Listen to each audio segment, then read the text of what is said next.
Good morning. Good morning. Good morning. It is, let's see, I'm going to share my screen.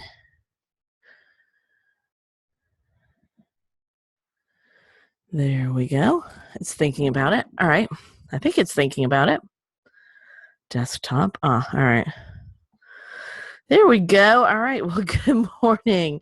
It is just about 10 o'clock on Thursday morning, and we are going to go ahead and talk about the week 4 tasks that you have in management theory. So let me just get the classroom up here for you. Here we go. It's thinking on it. Everything seems to be slow this week. It seems like it's been a crazy fast week, but slow. All right. So let me get over here and get into management theories. We will start with that. Oops. Let me go back. All right.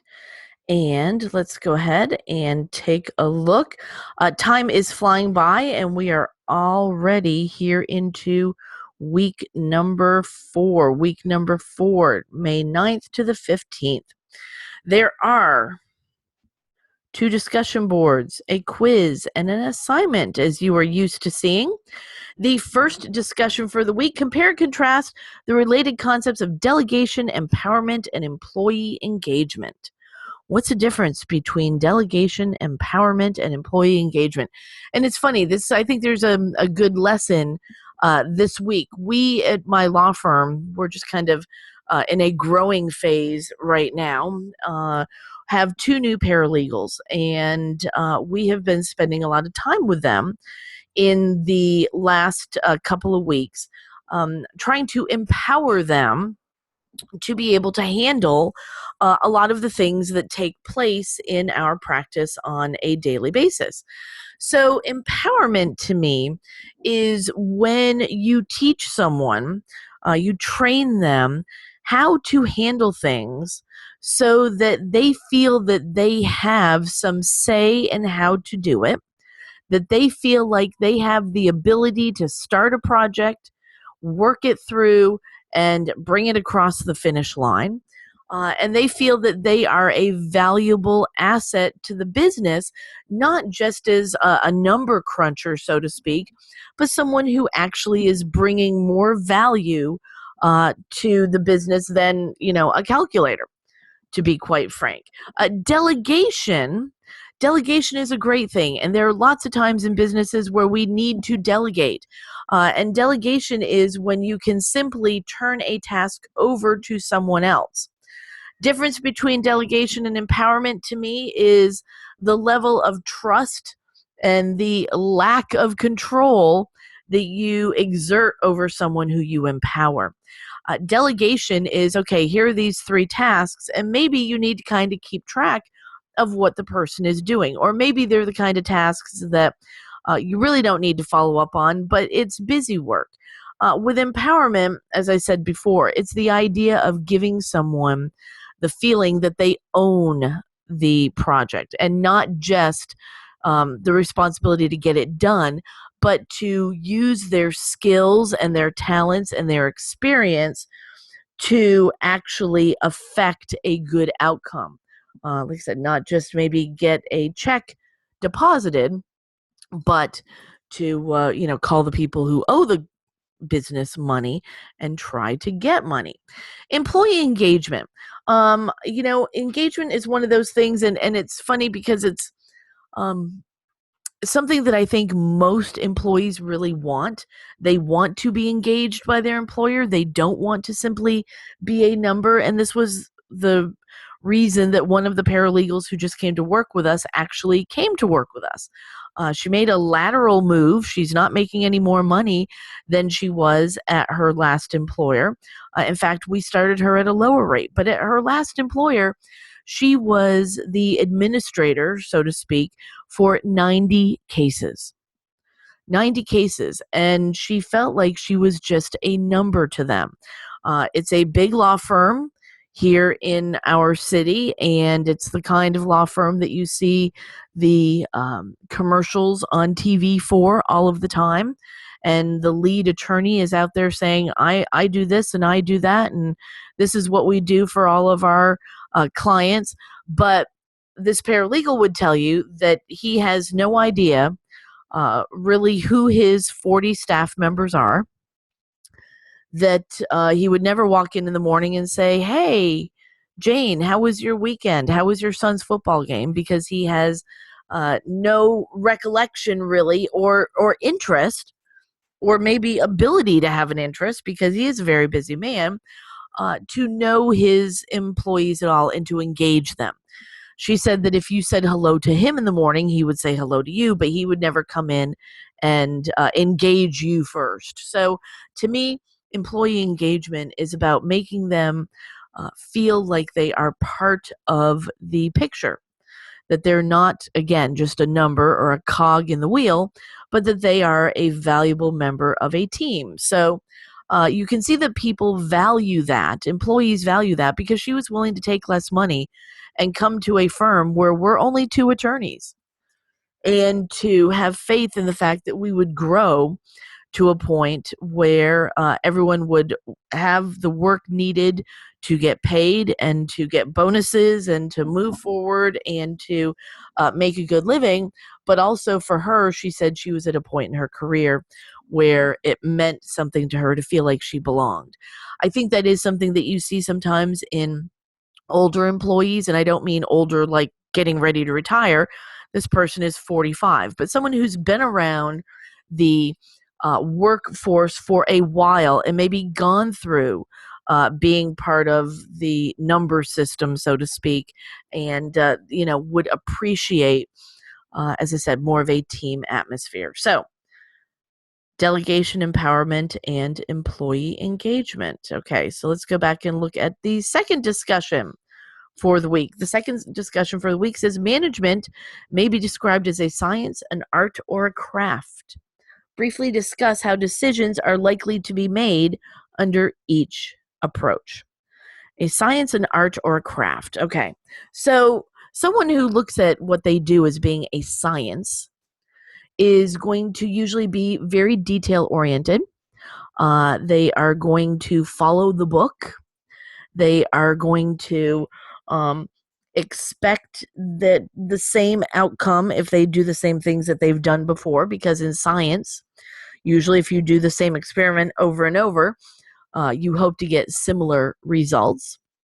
And that's not a bad thing. There are a lot of industries out there where being a science, working things as a science, is important. And there are industries out there where if you are a manager and you manage by a scientific approach, probably a very good idea. Management by art, management being seen as an art. To me, this is more about finesse. To me, the types of businesses where you see where management as an art come in are people-oriented businesses. If you are managing a factory process, that's a little bit different than managing a business where people come in to the business in order to have professional service or one-on-one type of service. So again, I'll throw our law firm out there. People expect when you come into a law firm and you engage an attorney that you are going to get one-on-one service that is specialized for your needs. Same thing when you go to a doctor. Same thing if you go to an architect and you want them to design a house for you. If you go to a development of houses where there is a big builder sitting in a model home, you go in with the expectation that you're going to choose one of the choices that they've made to be building in that neighborhood. If you go to an architect and you go to a custom builder, the idea is that you're going to get more personalized service and that your house may not look like anything else in the neighborhood or in the place where you are building it. And a craft, a craft. To me, a craft is something that you hone over time. A craft is something that doesn't happen overnight. There's a feeling of there being experience in there, and going through trial and error where some things have worked well and some things haven't worked well.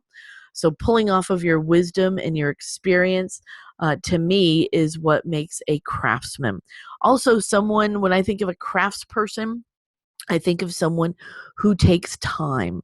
I think of someone who takes pride in what they do. Again, there's a difference between getting someone who has put some thought and love and energy into a project versus someone who just looks at the project as a means to an end to make money and to move on to something else. So, these are kind of small nuances maybe between these things that we're asking you to look at but I think that it helps you to understand that management is not just one thing. You talk to people who are like, oh, I don't like my manager. Well, do you not like the person? Do you not like the way that they handle things? Do you not like the policies that they have to enforce? Do you not really like the way that the company does things? It may not be that you dislike the person, or it may be that you totally understand the policies of the company and you get everything, but the delivery is off, or you just can't seem to get with the personality of your manager. So if you have been a manager in the past, you know that you've had to be a chameleon at times.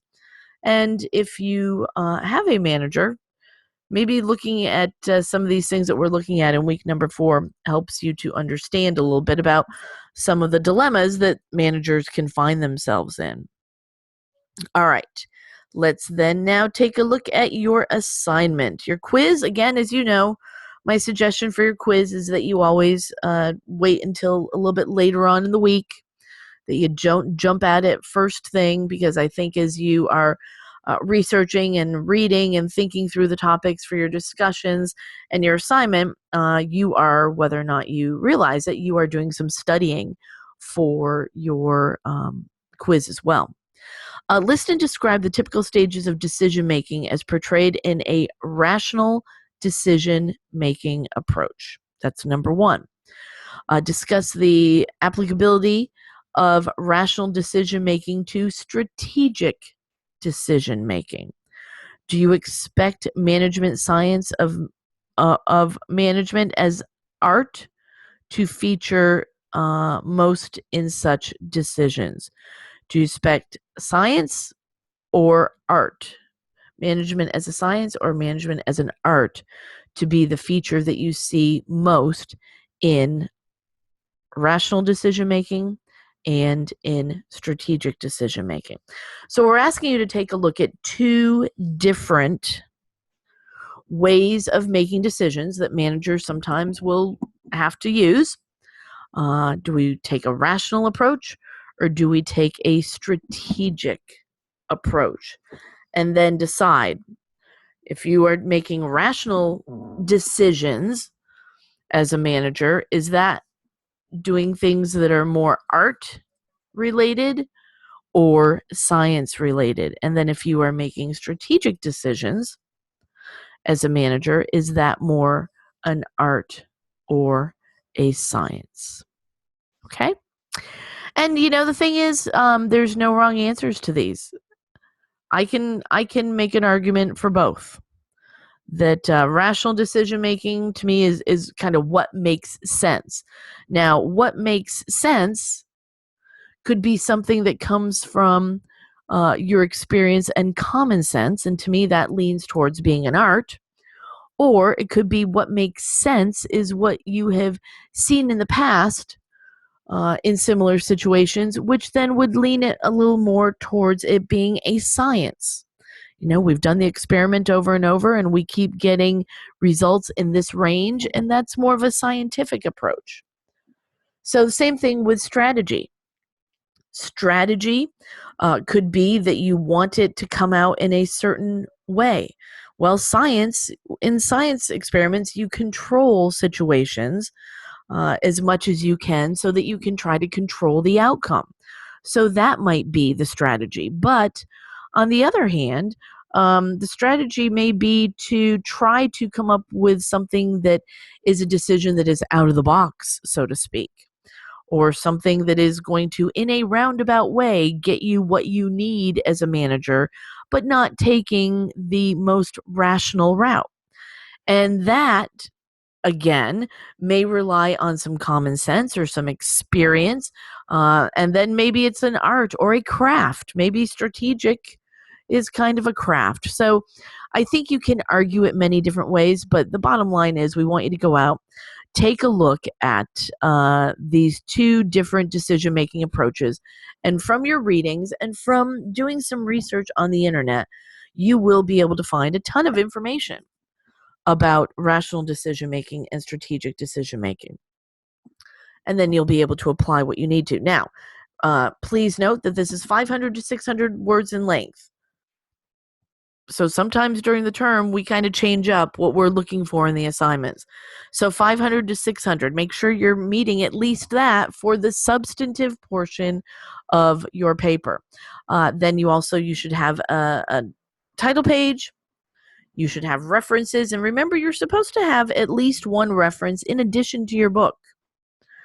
And what I would tell you about references in general is that I always tell my students, the more the merrier.